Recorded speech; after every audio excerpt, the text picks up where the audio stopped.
I am going on a solo date today. As a native New Yorker, I'm actually surprised that I've never been to this spot before, since I am going to get married soon, which is still so crazy to say.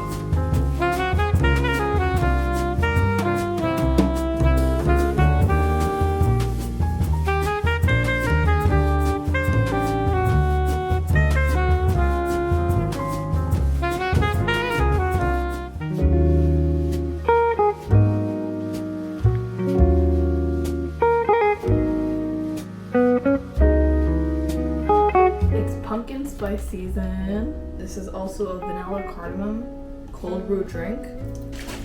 Who knows if the combo will actually taste good. Vanilla with pumpkin with cardamom.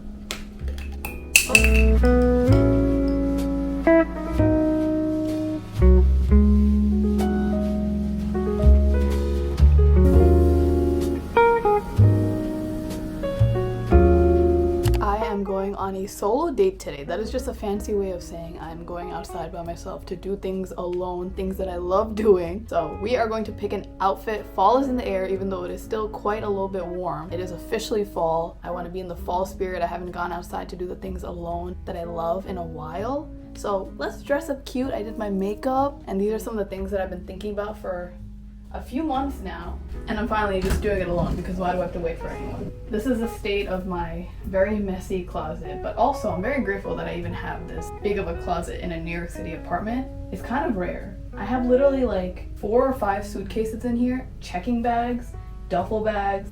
Okay, what are we feeling? I do like this sweater right here, but I feel like it might be too hot to wear this. Okay, perhaps this little blouse that I can pair with jeans, long sleeve, but it's still very light. This is a con of having long fake nails because you can't button pants on your own, especially if they're too tight.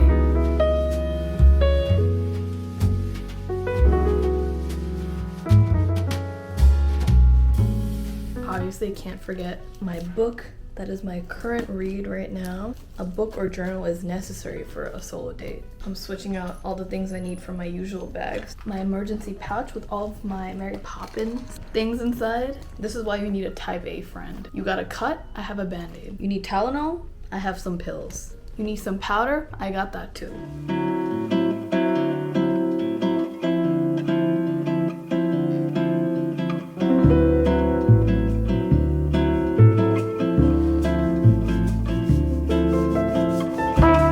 As a native New Yorker, I'm actually surprised that I've never been to this spot before. I'm going to the Tenement Museum for the first time ever. I recently saw a TikTok about it. Not about the museum, but tenement housing in general, and I was so interested about this history where I did a full deep dive. So I'm gonna go check it out for the first time ever because I love my art, I love my history, and I've been looking for museums to go to for a while because I feel like I've done all the art ones multiple times. So I'm gonna check this one out, and I'm really excited.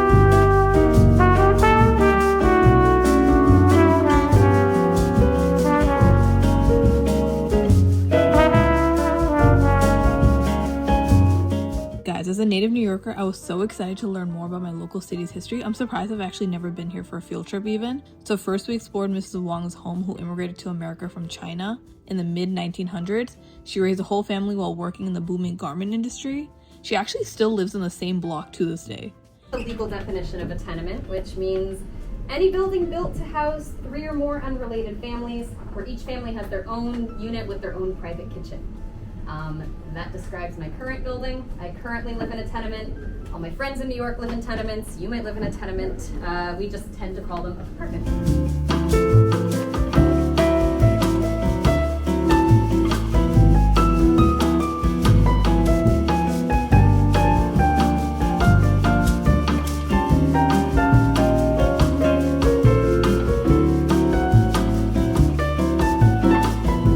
Looked at the home of a German Jewish family who settled here in the 1800s. Of a single mother who had to become a dressmaker after her husband just randomly leaves one day. And it was so cool to learn about these ordinary people just from the toys or consensus forms or photographs that they left behind and like fully step into their lives. I 100% recommend this if you're ever in the city. Guys, I just had such a good time at that museum. I did the time block called 100 Years Apart. So we went through a Chinese American family that immigrated here to New York City, and then also a German American family that immigrated here. And it just shows the historical differences between the 100 years of them living in the same-ish building. But these tenement housing were literally no joke. Like, we specifically looked at the garment industry and how a lot of the women contributed to just New York's history back then. New York City was one of the biggest ports for fashion back in the 1900s. And these garment workers worked so hard. They were getting paid by the piece. So if you made more pieces, more garments, then you get paid more money. So they would work harder and be in these horrible conditions, where one of the stories of Mrs. Wong, the Chinese family that we looked at, when she went to go take her citizenship test, they were trying to take her fingerprints.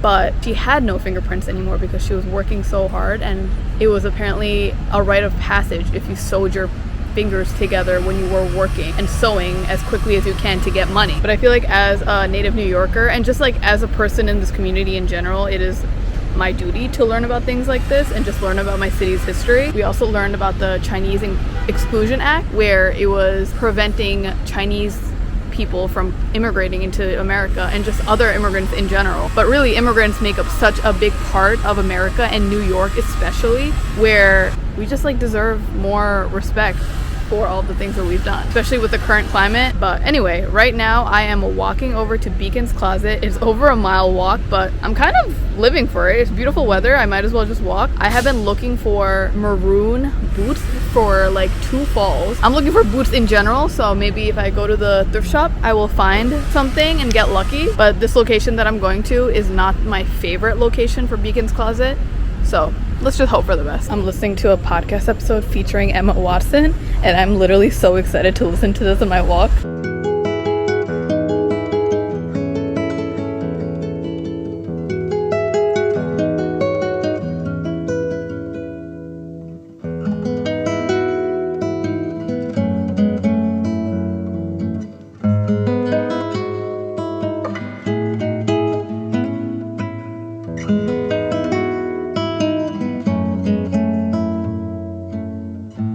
Guys, I don't know about you, but I love thrifting alone. Like, I am ecstatic about the fact that I can shop right now because no one can bother me. I feel like there are some things that you can enjoy with another person. Like, traveling is fun with another person where you can share those memories and experiences, but also traveling by yourself is fun. I mentioned this in a vlog a couple vlogs ago when I was doing New York Fashion Week events by myself, where I've been doing exposure therapy of doing these things alone for so long now, where I'm genuinely looking forward to it, and I don't even feel anxious as much anymore when I am going to events by myself.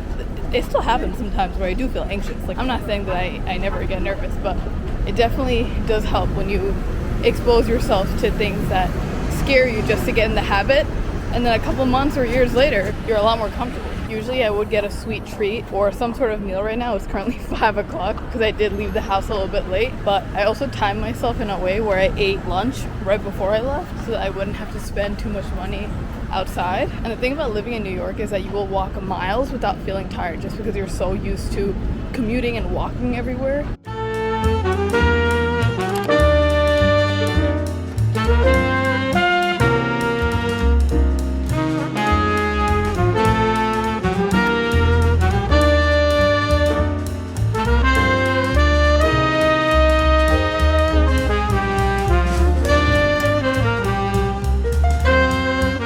Quite a bad stock. Like, I understand when people say that they don't know how to thrift or they can't find what they like.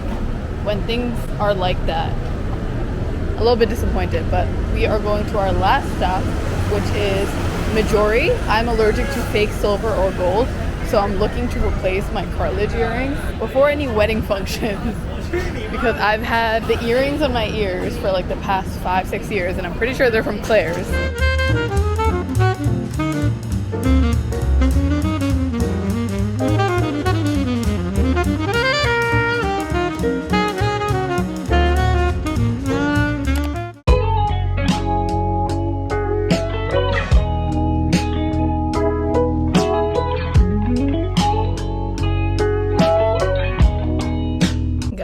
So excited to be back at home because I just had dinner and I want to finish my book today. I had a library haul in my last vlog and I was talking about just, being in a reading rut because you don't find good books, but I finally found a good book that I've been getting through, and it's been less than like 4 days and I'm almost done. So I'm hoping to keep this momentum going. And also something else that I was really looking forward to that I also mentioned in the last video was that I have to invest in a new phone because I have no storage on my current one, and since I work primarily on my phone and laptop, it was time to upgrade, right? And so today I had to leave the house so late for my solo date because I was waiting for this phone to come in.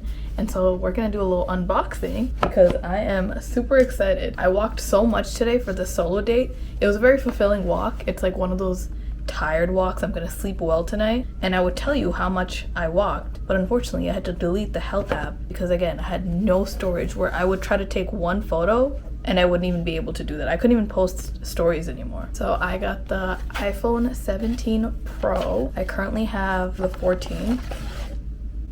Just like that, it's right here. But I got the dark blue. Voila! Kind of unfortunate because Mashun just got me a bunch of 10 feet chargers for my old phone, which has a different charging port, so that's not going to be in use anymore. I also went to the airport, forgot my AirPods for like the first time ever, and bought myself some wired headphones, and that's not going to work unless I get an adapter. See, this is one thing about Apple, is like they keep switching their charging ports and adapters for their laptops too, and it's just so annoying.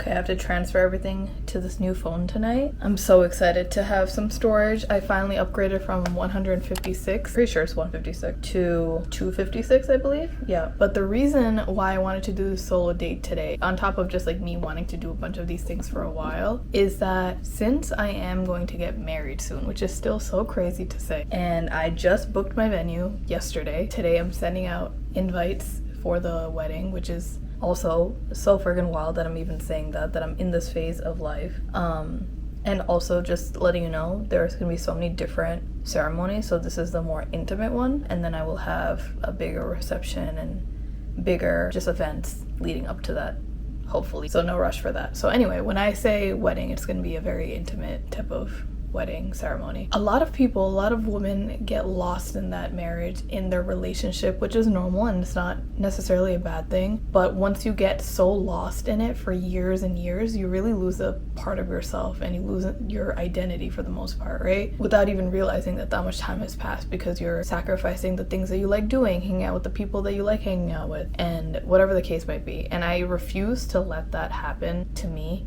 So I want to always prioritize my solo time and solo hobbies and my individual friends, and obviously still have collective hobbies with my fiance and things like that. And I'm really grateful that he does his solo stuff. Like, he's going on a solo trip soon to Spain, which is such a cool experience. I just came back from Thailand by myself. I've gone to Paris, Amsterdam, so many different things. So I really want to encourage that within us. And who knows, maybe I don't even want to do solo trips in the future anymore, but I still want that option to be a free decision of mine, if that makes sense. Like, I want women to always have the option to do what they want, whether it is staying at home, being a homemaker, or going and working. Like, we deserve to have that choice, right? So that's why I want to really emphasize the solo date today, because yeah, I just still want to have my own free will, if that makes sense. But yeah, anyway, now I am going to set up my website for the wedding stuff and send out invites, which is kind of insane to think about. How did we get to this point in my life? Like, remember when I was just making vlogs of me going to school to do my master's and then packing orders for the first time as a small business owner? Insane, guys, insane.